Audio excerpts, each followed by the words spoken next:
Les États-Unis mènent une guerre contre leur propre armée. Pete Hegseth, secrétaire à la défense des États-Unis, est en train de transformer profondément l'armée américaine.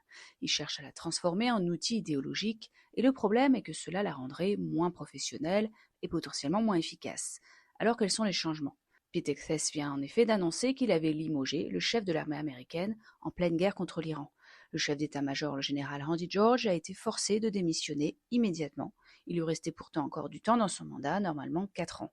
Si aucune raison officielle n'est donnée, des désaccords internes et des tensions entre dirigeants militaires et politiques d'autres généraux ont aussi été renvoyés, et le ministre de l'armée pourrait aussi partir.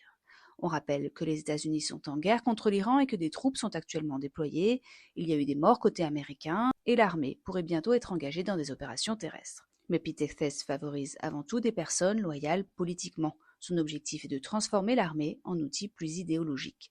L'armée américaine est pourtant censée être apolitique, mais le secrétaire à la défense ne voit pas l'armée comme un outil pour éviter les guerres ou gérer les conflits, il l'envisage plutôt comme une force faite pour faire la guerre, agressivement, avec une logique qu'il appelle de létalité maximale. Il priorise une culture guerrière plutôt que la réflexion stratégique.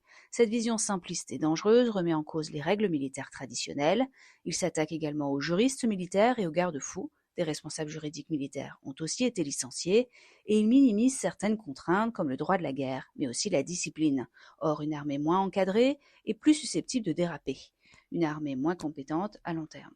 Certains experts craignent que ces décisions affaiblissent les capacités réelles de l'armée, mais aussi nuisent à la formation, à l'éducation et à les réflexions stratégiques. Et in fine, que cela rend les États-Unis moins efficaces face à leurs adversaires.